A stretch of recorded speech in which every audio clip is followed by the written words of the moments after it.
Tumultus attent. Quid in media nocta, Benader? Gnoscas. Quid vis? Tumultus ad murum. Caiaphas, profetam quendam. In custodiam datum esse fecit. Quem? Galileum quendam. Videtur Phariseus, eum odisse. Galileus? De qualo quimini? Anarek diti haiblunurna. Besuring Dimitra Shalemot. U Yeshua, Maragasha, Din Zaret. Anti Yeshuansa.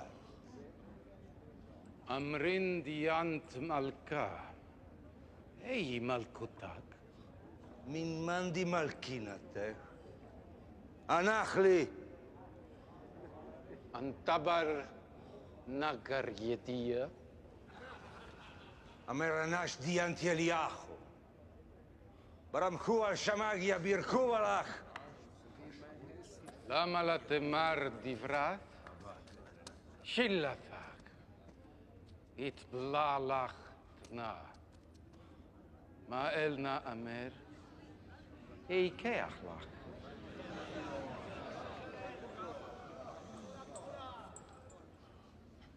Nap taya malilesle ara. Babaita. Rihekela. Ahodati ko Yehudim mit kabetzin tamma. She'al l'shemai milaya diemret. Hinane, Likahina Rabba? Behut Suta?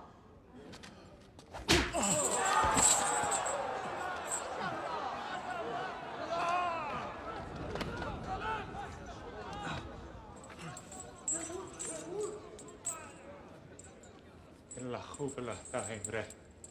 Amorle khula ta da. Ohela mali temch. Ismahu shilatek, Amer. Tam. Nishmal hum. Muzabbel dawaya bekitbuz. Kitbuz. Bedrat shedaya. Atzeneya. Rash shedin. Bedrat shedaya. Raya! Kerelek? Melek? Reyudaya? Reyudaya? Nakos, Karele Barela, Hamar Diarus, Bet Gadish, Wahi Bnele, Bet Lat Yomin. Kitpa! Kitpa! Lechem Chaim? Denakaret! Mandit Sare Yakul! Wanme Laiste! Kain Alam! Shtaku! Antun kulkom nazin Rakashoki! Natilulna Sachadu di Rakashoki wa elna Shtaku! Uldinat, Dana, Kabal, Lashimet, Mila Ben Sahalin, Inun, Knava,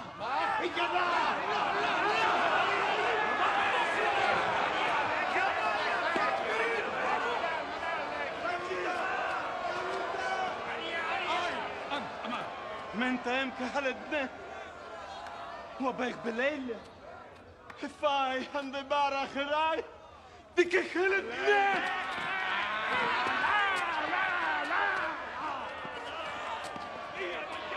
كالوزا باكو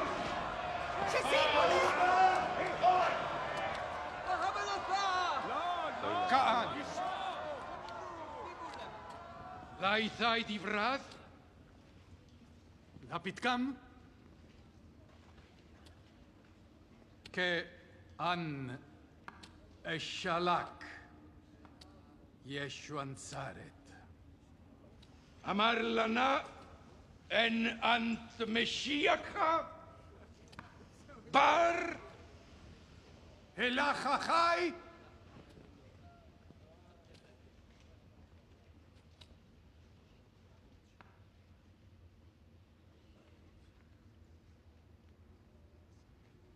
Ehueana. Tak Akson Baranash Yetheu Bayamin Khail.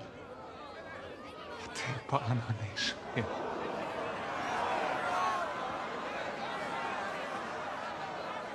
Shila! Kulkom Shamila! Hakashkia Lachna al-Shahadu! Shamin Millafe! Magzeratkom!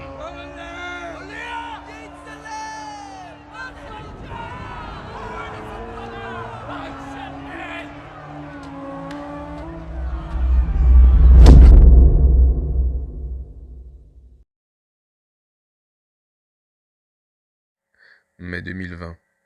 Les chiffres annoncés du Covid surpassent ceux de la grippe. Est-ce une preuve suffisante pour dire que ce virus est vraiment plus dangereux? La science nous dit que non. Pourquoi? Parce que quand on veut démontrer l'influence d'un paramètre, on doit maintenir tous les autres paramètres à la même valeur. Si je veux démontrer que l'alcool est dangereux pour ma conduite, je ne vais pas fumer du cannabis avant. Or, dans le cas du Covid-19, on a négligé un paramètre prépondérant. La peur. Le Diamond Princess nous a démontré qu'en réalité, le taux de mortalité de ce virus n'était que de 1%, mais l'idée d'un virus très mortel s'était déjà répandue dans l'esprit commun et germait rapidement, arrosée par la très acide couverture médiatique du monde occidental. Nous sommes ce que nous mangeons, nous pensons ce que nous consommons comme médias. Notre évaluation de la dangerosité d'une menace découle directement des images de cette menace qu'on a stockées dans notre mémoire. L'heuristique de représentativité. En somme, notre jugement est le fruit d'influences inconscientes plus que le résultat de notre réflexion. Ce qui donne quand même un bon gros coup dans les couilles du libre arbitre. Nous regardons en général beaucoup plus de séries et de fictions que nous ne regardons de documentaires ou de vidéos scientifiques. Donc lorsque l'on entend parler d'un nouveau virus, ce sont des images de films, de séries qui nous serviront à évaluer le risque. Additionné à des médias d'infos toujours alarmistes, ce risque sera alors surévalué. Cette surévaluation du risque peut parfois conduire à des comportements irrationnels délétères. Sommes-nous d'accord que les attroupements massifs dans les supermarchés ont augmenté la contagion du virus? Car s'il a été décrété un confinement, c'est bien pour éviter les attroupements, non? Donc ces attroupements excessivement plus élevés que la normale auront forcément causé une contagion plus élevée que la normale. Sommes-nous d'accord que les attroupements massifs dans les hôpitaux ont, eux, non seulement augmenté la contagion, mais aussi rendu extrêmement difficile la tâche des soignants? Ce chaos hospitalier a lui aussi accru le nombre de morts. Résultat, les urgences sont surchargées et les conditions pour les patients se dégradent, ce qui augmente les risques de surmortalité. Quand un hôpital est sous tension, manque de lits, on a une surmortalité globale de 9%, et pour les patients les plus graves qui peut atteindre 30%. Donc vous voyez, c'est grave. Mais il reste un dernier facteur d'aggravation de la mortalité du Covid. Et celui-là, vous n'êtes pas prêts. Est-ce que, alors, vous pouvez nous expliquer ce que c'est que ce fameux effet placebo? Un placebo, c'est tout simplement un produit qui ne contient aucun principe actif, mais qu'on présente comme efficace. Donc, normalement, ce faux médicament ne devrait avoir aucun effet sur votre corps, et pour autant, on voit des effets thérapeutiques. C'est le fameux effet placebo. C'est aussi le remède miracle qui a soulagé des soldats blessés lors de la Seconde Guerre mondiale, où un anesthésiste américain, en manque de morphine pendant la Seconde Guerre mondiale, a dû trouver une technique et a injecté de l'eau salée sans rien dire à ses soldats, et les soldats se sont sentis beaucoup mieux, les douleurs ont été soulagées. What people don't recognize is what is called the nocebo effect, and that is what is the consequence of a negative thought. And it turns out a negative thought is equally powerful as a positive thought in controlling our health, but in the opposite direction. On sait qu'environ 30% des patients sont sensibles à l'effet placebo, mais chez ces personnes... 30%. Une personne sur 3 est donc sensible à l'effet placebo-nocebo. Si vous avez la conviction d'avoir été contaminé par un virus hautement mortel, vous avez une chance sur 3 que votre corps se comporte exactement comme si c'était le cas, même si le virus est pratiquement inoffensif. Pourquoi ne nous parle-t-on jamais de tout ça? De comment la peur a manifestement empiré, pour ne pas dire créé la crise. Ce qui est certain, c'est qu'on ne parlera pas des querelles intestines, de l'engluante bureaucratie et de l'entêtement idéologique maladif qui ont encore coûté la vie à d'innombrables personnes. Le comportement excessif de l'Occident face à ce virus a directement influencé le nombre de morts. Le confinement, quant à lui, en détruisant l'économie, risque de faire plus de dégâts que le virus lui-même. Un système capitaliste qui, par son emballement, est responsable de sa propre perte, comme un système immunitaire qui réagit démesurément au virus, provoquant la détresse respiratoire.